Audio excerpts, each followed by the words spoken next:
Hello everyone, कैसे आप सभी अच्छे होंगे, अपनी तैयारी को बेहतर कर रहे होंगे।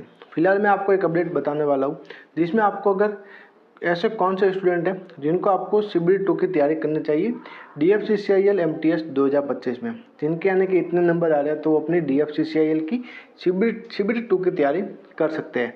और सारा आपको जो प्रोसेस है, आपके जो CBT 1 में एग्जाम का लेवल था वही आपको लेकर चलना है। हो सकता है थोड़ा वैसे सेम ही रहेगा और आपके जो नंबर क्वांटिटी है वो आपकी बढ़ जाएगी, तो इसलिए इसी बेस पे आपके जो लेवल है एग्जाम का वो आपके वही रहने वाला है, तो उसी को लेवल को आप तैयारी करते हुए चलना।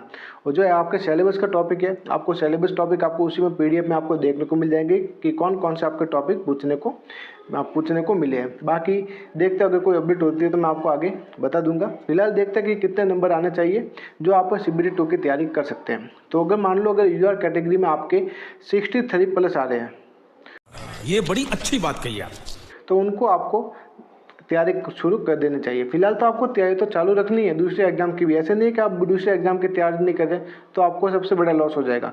ये बड़ी अच्छी बात कही आप, क्योंकि अगर आपने एक बार पढ़ाई को स्किप कर लिया तो आपके आने वाले एग्जाम में फिर आपको वापस परेशानी होगी। यानी कि आपने तैयारी को कंटिन्यू रखें, 1 साल तक तो अपनी तैयारी को कंटिन्यू रखना ही है, चाहे कोई भी हो, चाहे कितने भी आपके एग्जाम में जो डिसक्वालीफाई हो जाए उसमें, तो ही आपको कोई प्रॉब्लम नहीं होगी। क्योंकि आप तैयारी करते रहोगे तभी आपका लेवल अप होगा, नहीं तो आपका ना तो लेवल अप होगा और ना ही आपकी प्रैक्टिस होगी और ना ही आपको टाइम मैनेजमेंट मिलेगा आपको एग्जाम में। यानी कि आप कम टाइम में भी आप अपने क्वेश्चन अटैम्प्ट नहीं कर पाओगे, तो आपको डेली प्रैक्टिस तो करते रहना है। बाकी मैं ऑफिशियली आपको DFCCIL जो आपके MTS एग्जाम है उसके बारे में बता रहा हूँ, जो आपके CBT 2 की तैयारी करना चाहते हो और भी प्रॉपर तरीके से, यानी कि इसी एग्जाम के लिए। बाकी सभी को तो तैयारी करते हुए चलना ही है, ठीक है। तो अगर मान लो 63 के अगर प्लस आपके नंबर है तो सबको आपको UR कैटेगरी हो चाहे OBC हो EWS हो, तो उनको आपको तैयारी करते हुए चलना है। क्योंकि आपको नुकसान होने वाला कोई है ही नहीं है, क्योंकि आप तैयारी करोगे तो आपको ही फायदा है।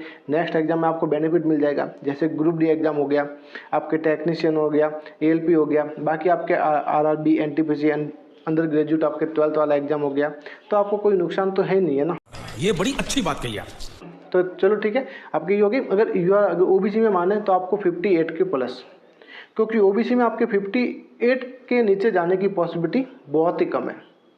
जिस हिसाब से जो रैंक गुरुजी का डाटा है उसके बेस पे देखें तो इससे नीचे जाने की पॉसिबिलिटी बहुत ही कम है। बाकी जो आपके नॉर्मलाइजेशन होगा उसमें पता नहीं वो किस तरीके से नॉर्मलाइजेशन करें, वो DFCCIL जानती है, अपन को कुछ भी आइडिया नहीं है। अपन को जो डाटा मिला है रैंक गुरुजी से उसी के बेस पे मैं आपको बात कर रहा हूँ, ये ठीक है। बाकी आगे जो आपके EWS वाले, देखो EWS वाले जो स्टूडेंट है, क्योंकि आपके जो डाटा मिला है जो 15,000 स्टूडेंट का डाटा है उसमें आपके 1,000 स्टूडेंट ही आपके EWS के हैं। तो आप समझो यानी कि कितने कम स्टूडेंट है। अगर मान लो कितने स्टूडेंट हो गए EWS के, 20,000 या 25,000, और जिनको अपने आंसर की चेक करनी है, जो कोई भी स्टूडेंट तैयारी कर रहा है तो वही तो आंसर की चेक करेगा ना। ऐसा थोड़ी कि जो कोई तैयारी नहीं कर रहा है वो तो बहुत कम होते हैं, वो भी तो जिसके नंबर कम आ रहे हैं वो भी तो अपने आंसर की चेक कर रहे हैं। और जो अपनी तैयारी प्रॉपर तरीके से करे तो क्या उनको अपने आंसर की चेक करनी नहीं आती होगी क्या? ऐसा हो सकता है? ऐसा पॉसिबल ही नहीं है यार। तो यानी कि EWS में आपके जो कट ऑफ रह सकते हैं 40 से ऊपर क्या 45 के आसपास ही देखने को मिलेगी, जहाँ तक मुझे पता है, और रैंक गुरुजी का डाटा है। क्योंकि 10 नंबर से ज़्यादा लाने वाले स्टूडेंट 1,000 है। कितने? 10 नंबर से ज़्यादा लाने वाले स्टूडेंट 1,000 है। तो बाकी तो अपन को तो क्वालिफाई मार्क्स से ऊपर के स्टूडेंट को क्वालिफाई किया जाएगा, जिससे कुछ 500 के आसपास स्टूडेंट हैं जिनके क्वालिफाई मार्क्स से ऊपर आ रहे हैं, यानी कि 35 के ऊपर, और स्टूडेंट चाहिए 900 के आसपास। तो बाकी 400 का आपने घर से लेके आएंगे वो, तो वही बात है ना। तो 40 से ऊपर आपके EWS है, हो सकता है 35 के आसपास तो थोड़ा मुश्किल हो सकता है, हो भी सकता है, कुछ कह नहीं सकते। अगर नॉर्मलाइजेशन होगा तो कुछ मार्क्स बढ़ भी सकते हैं किसी के, तो 40 तो आप मान के चल सकते हैं। 40 से ऊपर वाले EWS वाले अपनी तैयारी करते हुए चले, ठीक है, CBT 2 की तैयारी के लिए। बाकी आगे जो SC ST वाले वो भी अपने 40 प्लस अगर नंबर है, 40-45 के आसपास, 40 से 45 के बीच में, तो वो भी अपनी तैयारी करते हुए चले। क्योंकि देखो आप अपनी तैयारी करोगे तो आपको कोई नुकसान होने वाला नहीं है।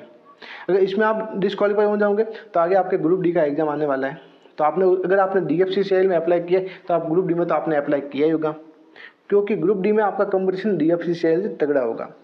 तो इससे बढ़िया है कि आप अपनी तैयारी करते चलो, हो सकता है आपको ग्रुप D का एग्जाम भी आपको जल्द देखने को मिल जाएगा, अक्टूबर नवंबर में, ठीक है। बाकी ये जो कट ऑफ थी, बाकी रिजल्ट की बात करें तो रिजल्ट आपके आ सकता है आपके सितंबर महीने के आसपास, हो सकता है पॉसिबल पहले भी बन सकता है, पर मिनिमम अगर देखें तो DFCCI चाहे रेलवे का एग्जाम हो तो आपको 1 महीने की तैयारी करने के लिए देता है। और जो उन्होंने एग्जाम डेट बताई वो आपके नवंबर में बताई है, ठीक है। तो सितंबर के लास्ट तक या फिर सितंबर में मिड तक या ये आपकी रिजल्ट आने की पॉसिबिलिटी बन सकती है लास्ट में, या फिर आपके अक्टूबर, अगर मान लो कि आपके एग्जाम डेट नवंबर मिड में है तो आपको सितंबर के एंड तक या फिर अक्टूबर के स्टार्टिंग में भी आपको रिजल्ट देखने को मिल सकता है। बाकी ये इन्फॉर्मेशन थी। बाकी आपको कोई भी डाउट होता है तो मुझे कमेंट करके ज़रूर बताना। जल्दी मिलेंगे न्यू वीडियो में। जय हिंद, जय भारत।